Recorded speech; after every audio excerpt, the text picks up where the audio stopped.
Hello friends, আশা করছি তোমরা সবাই ভালো আছো।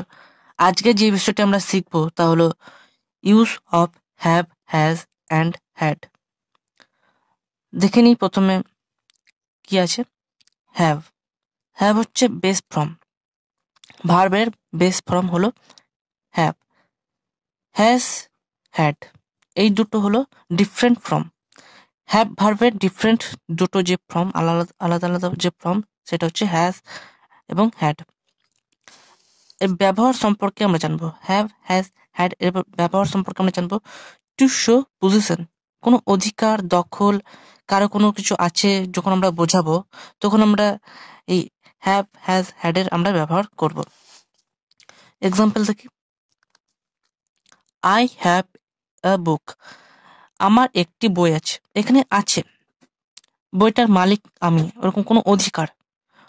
যখন আছে, অধিকার এসব যখন বোঝাবে তখন আমরা এই হ্যাভ ভার্বের ব্যবহার করবো আমরা। Sophie, Sophie has a blue car, এখানে সোফির একটা ব্লু কার আছে।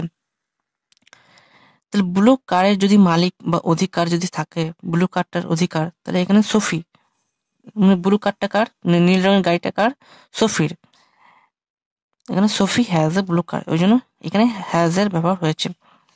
এছাড়া আমরা ব্যবহার করতে পারি use as a helping verb. আমরা হ্যাজ, হ্যাজ, হ্যাভ, হ্যাডকে আমরা হেল্পিং ভার্ব হিসেবে ব্যবহার করতে পারি।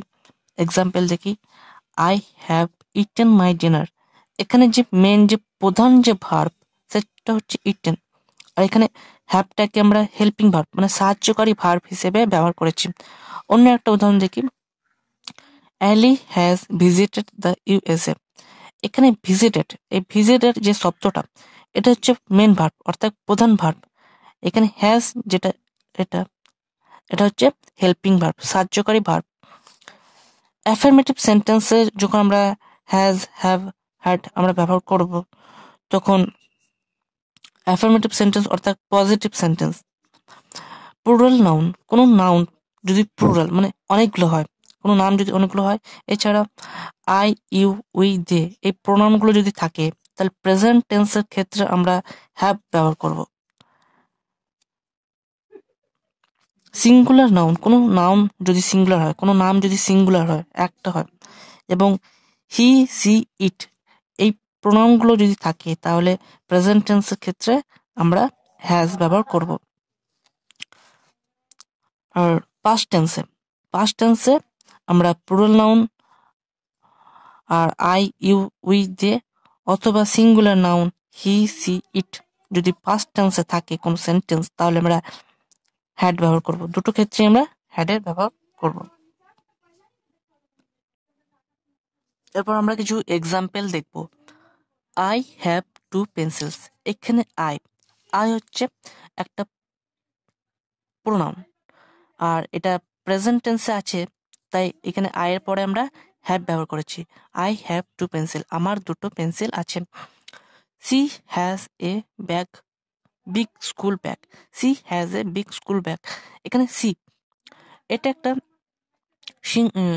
সিঙ্গুলার প্রোনাউন, এটা একটা প্রোনাউন, তাই has a big school bag.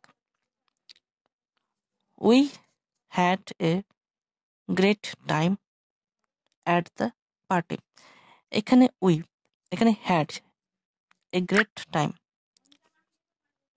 এটা অতীতকালে, অতীতকালে বা পাস্ট টেন্সে বুঝিয়েছে এই সেন্টেন্সটা, তাই আমরা এখানে হ্যাড শব্দটি ব্যবহার করেছি। এরপর আমরা দেখব নেগেটিভ মানে অর্থাৎ নাবাচক শব্দ। প্লুরাল নাউন, কোনো নাউন প্লুরাল থাকে যদি থাকে, এছাড়া আই, ইউ, উই, দে এই প্রোনাউনগুলি যদি কোনো সেন্টেন্সের মধ্যে থাকে, আর সেন্টেন্সটি যদি প্রেজেন্ট টেন্স হয়, তাহলে আমরা নাবাচক সেন্টেন্স অর্থাৎ নেগেটিভ সেন্টেন্সে আমরা ডোন্ট হ্যাভ এই শব্দটি আমরা ব্যবহার করবো, ডোন্ট হ্যাভ। আর সিঙ্গুলার নাউন, কোনো নাউন যদি সিঙ্গুলার হয় আর হি, সি, ইট এই প্রোনাউনগুলো যদি থাকে, তাহলে আমরা প্রেজেন্ট টেন্সে ডাজন্ট হ্যাভ, ডাজন্ট হ্যাভ শব্দটি আমরা ব্যবহার করব। আর পাস্ট টেন্সের ক্ষেত্রে এই দুটোর ক্ষেত্রেই আমরা plural noun I, you, we, they অথবা singular noun he, she, it এই দুটোর ক্ষেত্রেই আমরা ডিডন্ট হ্যাভ এই শব্দটির ব্যবহার আমরা করব। এক্সাম্পল দেখি, তাহলে আমরা বুঝতে পারবো। I don't have two pencils. এখানে আই, এখানে ডোন্ট, এই যে আই, এই যে এখানে আমরা দেখতে পাচ্ছি, তাই আমরা এখানে I don't have two pencils. She doesn't have a big school bag. তার কাছে একটা বড় স্কুল ব্যাগ নেই। এখানে না অর্থে ব্যবহার করা হয়েছে এগুলোকে। We didn't have a great time at the party. এটা একটা পাস্ট টেন্স বোঝাতে আমরা ব্যবহার করেছি, তাই we didn't have a great time at the party. এরপর আমরা কোশ্চেন ওয়ার্ড, যদি কোনো কোশ্চেন ওয়ার্ড যদি থাকে তাহলে আমরা হ্যাভ, হ্যাজ এবং হ্যাডের ব্যবহার কিভাবে করব সেটা এবার আমরা দেখব। প্লুরাল নাউন, কোনো নাউন যদি প্লুরাল হয়, এছাড়া আই, ইউ, উই যে এই প্রোনাউনগুলি যদি থাকে কোনো সেন্টেন্সের মধ্যে, তাহলে আমরা প্রেজেন্ট টেন্সে আমরা ডু বসাবো প্রথমে, তারপরে সাবজেক্ট, তারপরে হ্যাভ, তারপরে বাকি সেন্টেন্সটা, বাকি যে শব্দগুলো থাকবে সেটা বসিয়ে তারপর প্রশ্ন চিহ্ন। সিঙ্গুলার নাউন, কোনো নাউন যদি সিঙ্গুলার হয় আর হি, সি, ইট এগুলো যদি থাকে, তাহলে প্রেজেন্ট টেন্সে আমরা ডাজ বসাবো, তারপরে সাবজেক্ট, তারপরে হ্যাভ, হ্যাভ বসাবো, তারপরে অন্য শব্দ বসিয়ে প্রশ্ন চিহ্ন। পাস্ট টেন্সে, পাস্ট টেন্সে আমরা কি করব? পাস্ট টেন্সে এই দুটোর ক্ষেত্রেই আমরা ডিড বসাবো, তারপরে সাবজেক্ট, তারপরে হ্যাভ বসিয়ে বাকি শব্দগুলোতে আমরা প্রশ্ন চিহ্ন। এক্সাম্পল দেখি, তাহলে আমরা বুঝতে পারবো। Do you have a pen. এখানে আমরা একটা প্রশ্ন, এই সেন্টেন্সটি একটি প্রশ্ন, কোশ্চেন একটা সেন্টেন্স, এখানে একটা কোশ্চেন করা হয়েছে। এখানে আমরা প্রথমে ডু বসিয়েছি, তারপরে একটা সাবজেক্ট, ইউ একটা সাবজেক্ট, এরপর আমরা হ্যাভ এইটা বসিয়েছি। এই পেন, এটা প্রেজেন্ট টেন্স বোঝাতে আমরা এটা ব্যবহার করেছি। Does she have a school bag. এখানে সি আছে, তাই আমরা এখানে ডাজ ব্যবহার করেছি, তারপরে সি হচ্ছে একটি সাবজেক্ট, এরপর আমরা হ্যাভ ব্যবহার করেছি এবং বাকি শব্দগুলো দিয়ে একটা প্রশ্ন চিহ্ন।